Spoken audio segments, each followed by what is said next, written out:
What's up guys, this week's episode is going to be a good one. We've left the agricultural land behind and are now focusing our efforts on the mixed deciduous and evergreen forests of Eastern Thailand, in search of several awesome species including the Vogel's pit viper, which can sometimes be bright blue. Please like and subscribe if you enjoy the video. Thanks. Alright, we're finally done with agriculture herping, and we are on our way to some better forest habitat where hopefully we'll find a lot more diversity and interesting species. But yeah, we did get our Russell's viper target, and Rupert's about to run over some people.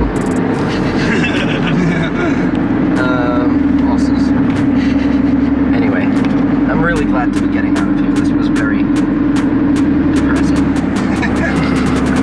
Alright, finally, after a slightly longer drive than expected, we've arrived at the forest. Just checked into our accommodation behind us, and Harry is trying to do something ridiculous. You know there was a cat in the boot of our car? Yeah, a black one just jumped out as well when I opened it. There was cats in our car. But yeah, we've just checked into our accommodation, probably gonna go get some food. Oi, oi, oi. And then... now the cat's in the room. Anyway, we're gonna go get some food and then probably go exploring a bit. And wait till nightfall. Very excited. None of us have been to this area and it's all new for us. So there's a high chance of getting at least a couple lifers here. Let's hope this will be more fun than the agriculture we've been in the last 2 days. Great. The agriculture was great. At least there weren't elephants ready to kill us. Did you hear what I said? No, we haven't heard it. Did you hear? No. I looked online and there was an article. Woman was killed by an elephant 3 days ago. Here! 3 days ago. Alright, so just outside here, someone was killed by an elephant 3 days ago. And that is sending Keith's cortisol through the roof. Literally driving here, we were like wondering, I wonder if elephants are going to be a problem here. So I guess that answers that, but... 60% cortisol. At least they're happy for us to stay here still. Like, I know when someone got killed at Kauai, they like shut down the campsite. So, yeah. At least we're able to herp still. Shut the door. Alright, we're officially out, walking up a trail right now, and I'm sure we'll find something very shortly. And my camera is not loading. There we go. Alright, just spotted the first snake of the night, and it is most likely a lifer. For all of us. So I'm pretty sure, yeah, this is Trimeresurus cardamomensis, the Cardamom Mountains pit viper. Very adequately named. We are in the Cardamom Mountains. Do you want to give me a hook? I can flick it out. Wow, seeing these in person, they have a much more defined white stripe than macrops do. That's my kind of first impression I'm getting. Nah, it's just macrops, mate. Definitely not like any of the macrops I've ever seen. I'll just sit him on here.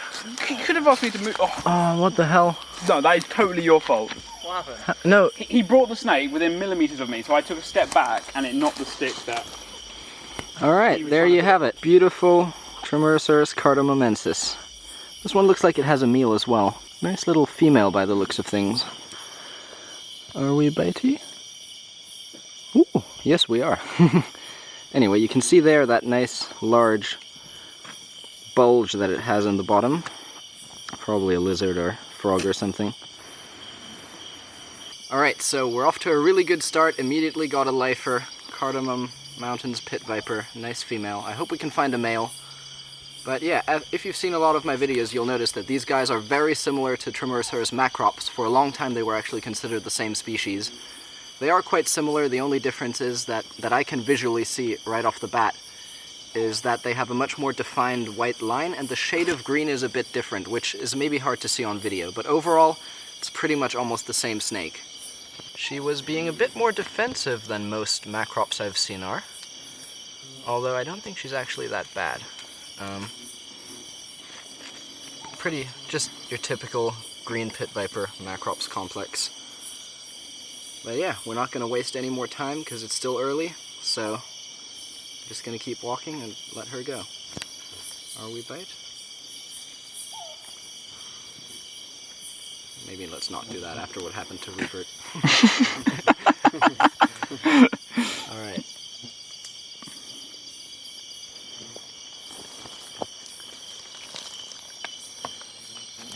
Alright, so while photographing the cardamom viper, we found 2 of these little Certodactylus. We're not sure at this point what species these are, but there's the larger one, and Harold has a juvenile on his arm here, which, to be honest, for a juvenile isn't even that small.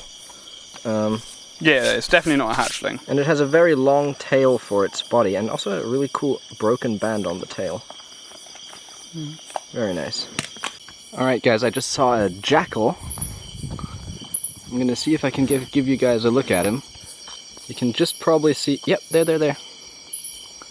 I knew it was bigger than the usual small mammals we see. Doesn't seem very shy. And my camera is doing a horrible job at exposing this. Anyway, I hope you guys at least got a little glimpse of that, because he appears to have disappeared now. Alright, this is a historic moment. We found many Malayan kraits in our time, but I have never been the one to spot it, and that's like over 15 Malayan kraits. And I've just managed to grab one by the tail here, which proudly was spotted by yours truly. Let me see if we can get him out of here. Ah, and there's a wasp or something. Right? Oh, Give me a hook. Let me just get it out ASAP.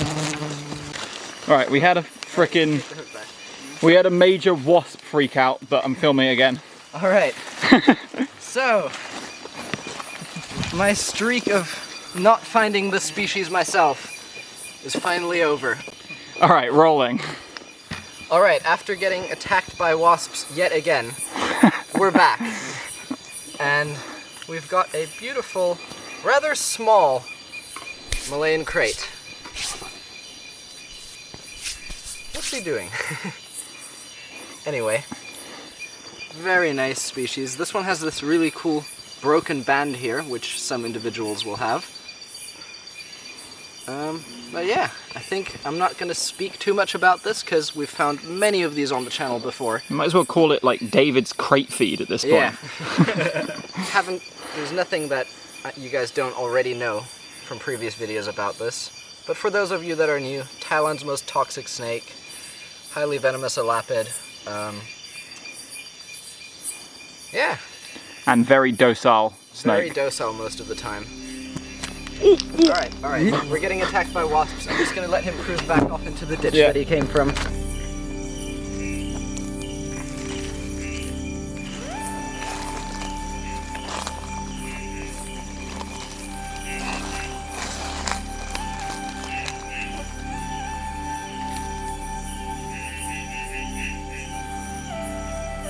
Alright, the first non-snake find that's worth getting the camera out for. Not going to be long though, because I'm getting swarmed by even more wasps.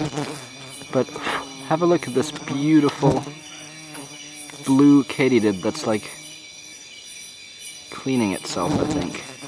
Alright, there's too many wasps here, I'm off. Hell yeah! Just got one of our biggest targets for the area. Oh shit, man.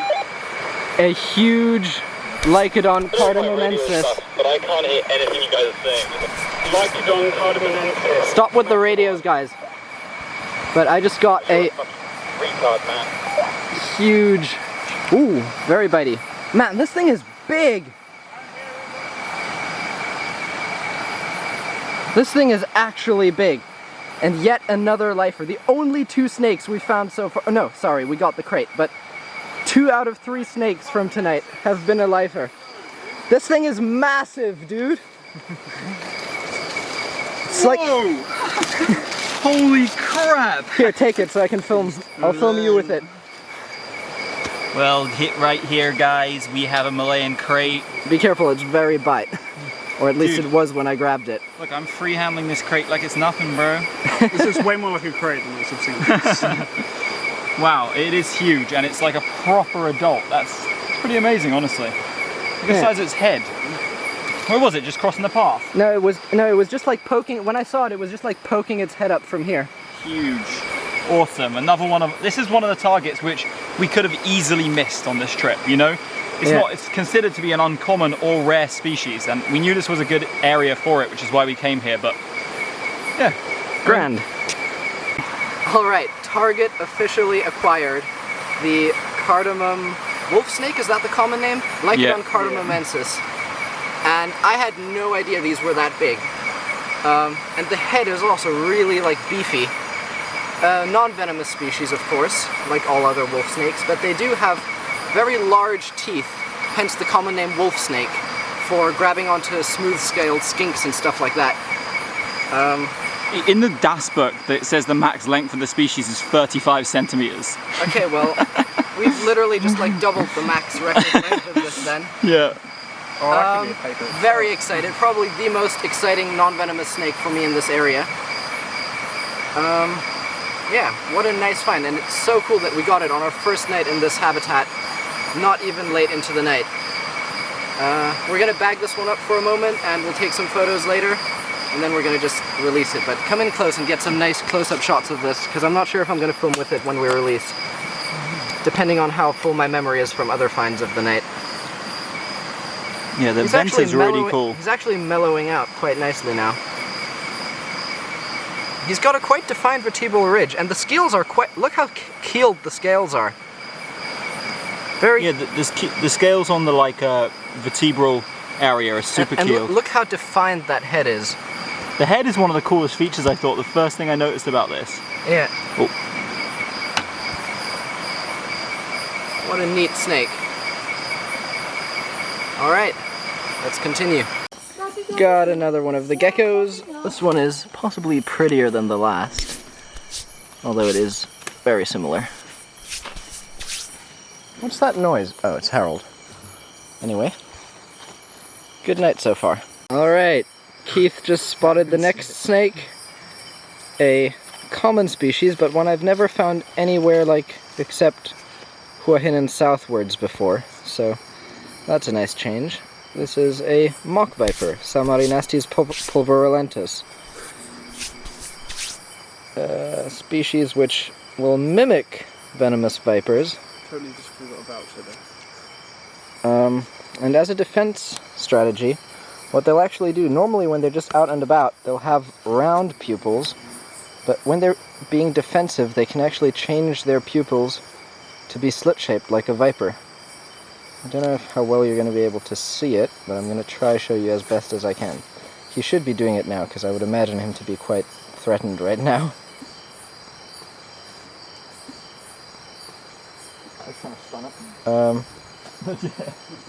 There, you can sort of see it now. Alright, Phone pic. Rupert's going to take a phone pic. I'm going to keep herping. Nice little, soft brown one. Alright, so on this rock wall here, I just got a Snemaspes, which is one of the day gecko species. Little gecko, but they are diurnal. And this one actually has a really nice orange venter, which is something I've never seen before in any Snemaspes. And these nice yellow spots along the side of the belly. Anyway, not sure which species this is, but I will ID it and overlay that right there.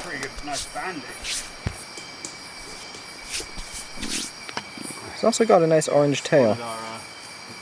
Alright, just got the next snake, and it is an even much larger Trimeresurus cardamommensis.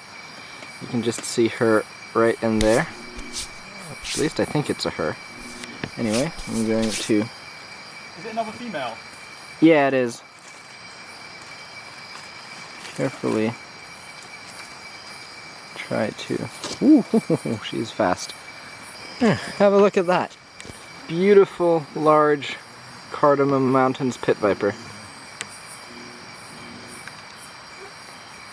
Alright, so we've got her down.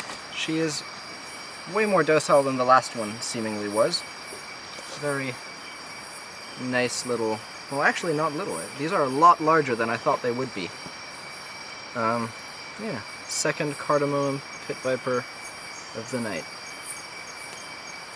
And this is, I've said it before, but this is significantly larger than the largest macrops I've ever seen, which is the closest relative. Very nice snaky. We'll just put her right back here where we found her. Goodbye. Have a look at this. I've just found a beehive, which is still Wait, is it? Yeah, it's sticky, full of honey or something. Yeah, it's only falling fresh, right? Anyone want to try eat it if it's sweet? Wait, actually I'm gonna It is actually slightly sweet, I just licked it. Interesting. Here is a bunch of ants attacking a poor earthworm.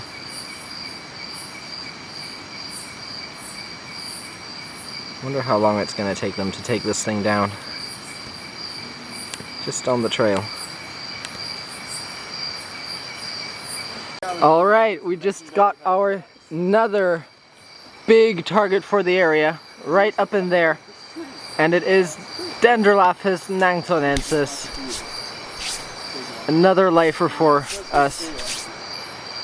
Now the mission is getting him down. Alright, so our genius solution was tie a snake hook to the end of a really long pole and just get up there and try to like fling it down and catch it.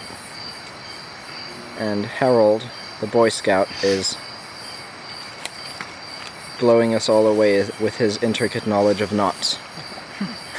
Alright, we're almost ready to catch the bronzeback, and here is a large orb weaver just drinking up a beetle, I think.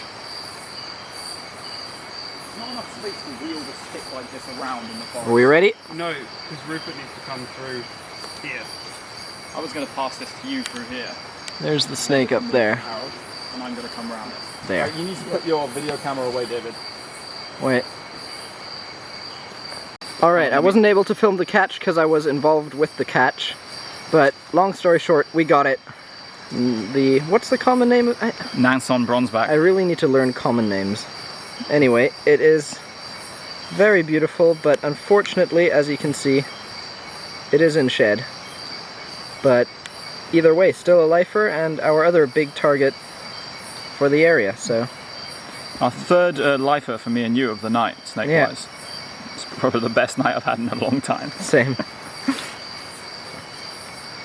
Alright, so here we just got literally the largest centipede I think I've ever seen. I'm gonna put my hand next to it for— oh, it's gone. Have a look at that. Pick it up. No way, Jose. That is one thing you'll never see me pick up in the wild. Alright, so I don't know if you guys can hear me, but we found a pretty large waterfall. Actually really large. The guys have already managed to start climbing it. They're up there somewhere. I'm gonna follow them now. Alright, I was just trying to make my way up to the trail that goes up the waterfall as well. And right by the trail, I spotted this beautiful cardamomensis, third one of the night. I wonder if the guys all missed this or if they did see it. Anyway, another female by the looks of things. Seeing as we've already found two others, I'm not going to do anything with her, just going to leave her in situ right here, maybe show the guys on our way back down. Alright, here's a Acanthosora cardamomensis, another species that can be found in this area. This is only a little juvenile. You can see next to my hand he's quite small. Anyway, just gonna leave him here. Have a look at the size of this thing. It is a tailless whip scorpion. A very, very large one at that. Probably the biggest I've seen, just about. Ooh, very fast. Big tailless whip scorpion over here. Sir. Yeah, look at the size of that thing. Very cool. Alright, we've arrived at the top. There was another waterfall which is somehow bigger than the last one. And we're kind of debating if we're going swimming. I just emerged out of the darkness.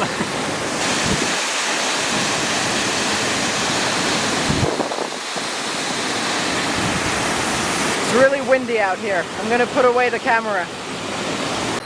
Alright, so we've now passed the second waterfall and are working our way up into some much higher elevation areas where we're hoping we'll have a better chance at getting Trimeresurus vogeli, the Vogel's pit viper, which I've found before in Vietnam and in Thailand actually.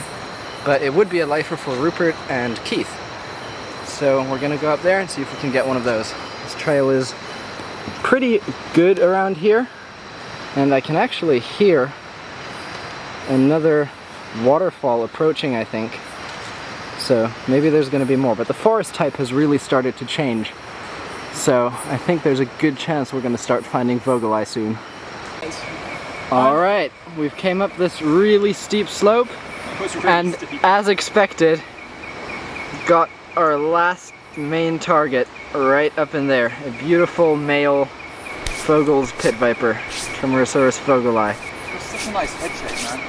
Yeah, these are really one of my favorite of the green vipers. Rupert's about to grab him down. Oh, look at that tail wiggle.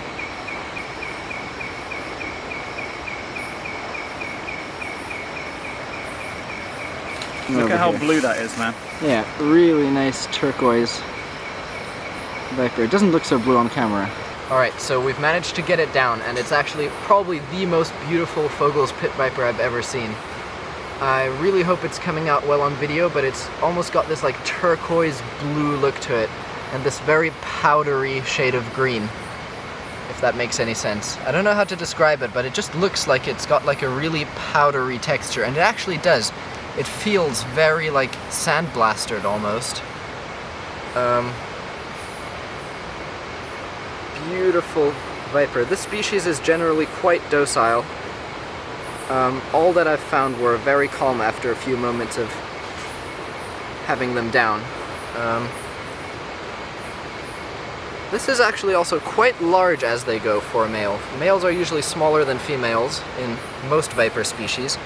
And as you can see from a distance, this one is decently long.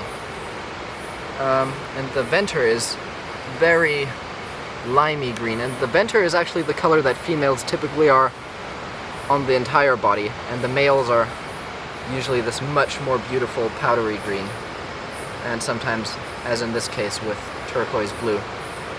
Their venom is not as bad as like Trimeresurus albolabris, for example, but pretty standard for most green Trimeresurus. It's primarily hemotoxic, probably unlikely to cause necrosis, but possible.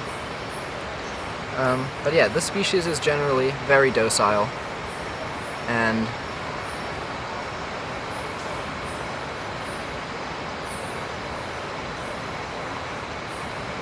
quite unlikely to bite as long as you do nothing to seriously piss it off. But this is incredible. We got all of our main target species for the area on our first night here. Could not have been any better. Alright, well, I'm gonna put him back and go meet up with the others who've already begun their descent down the mountain. Alright.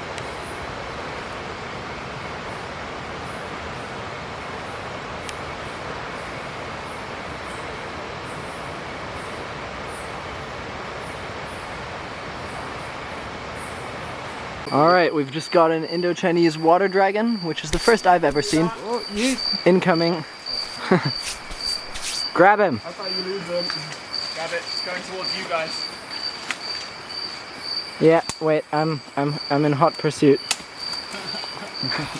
Just scare him out. When do you shake trees for garments, except for that Draco? He's like under this rock. Accidentally bumped into it. I see his tail. Grab it. It's just like the tip of the tail. Grab it. Yeah, can you second? Grab. What time is it? Is it stupid o'clock? No. Probably like 2.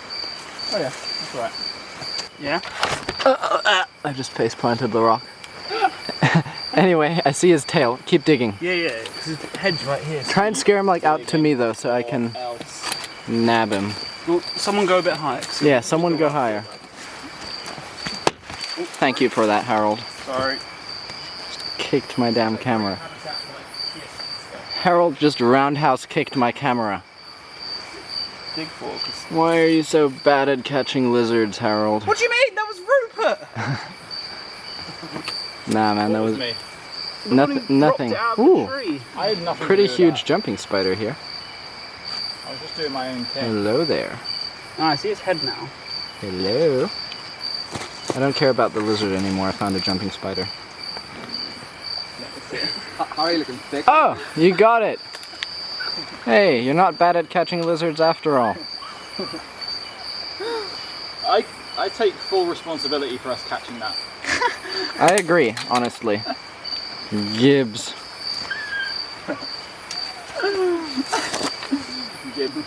This is the common green iguana of Central America. No, I'm kidding. It's a Indo-Chinese. For a second when it jumped off, I was like, it's still... Ow, he has sharp claws. Anyway, Indo-Chinese water dragon, and as Harold tells me, these bite, and it's not fun, so. This is like a small female. Well, sorry, it's still fairly small female. Pretty cool though, honestly. The largest like dragon-like thing I've ever seen in Thailand. It's the Harold's earlobe. It's got a very nice cranium. See the males. Nice crane. That's how David pulls. Magnificent. Alright, I'm getting way too tired to be serious. Someone take this thing. Yeah.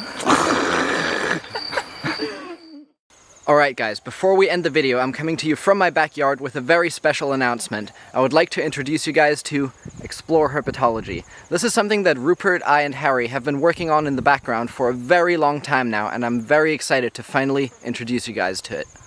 We've decided to start running herping expeditions across Thailand, which are open for any of you guys to join. We're going to be doing tours of various lengths and difficulties, so it really doesn't matter what your experience level is, whether you're a first-time herper who has no experience or you've been herping all your life. Our ultimate goal is to be able to provide some of you guys with the opportunity to have these experiences that you've so far only seen in our videos yourselves. Myself and the team have over 20 years combined experience in herping Thailand, so I'm confident that with us you will have a way higher chance at seeing a lot more of Thailand's insane biodiversity than you would on, for example, a solo trip. So if that's something that might interest you guys, check out exploreherpetology.com. There's all the info there, and I'd really look forward to seeing some of you guys out here soon.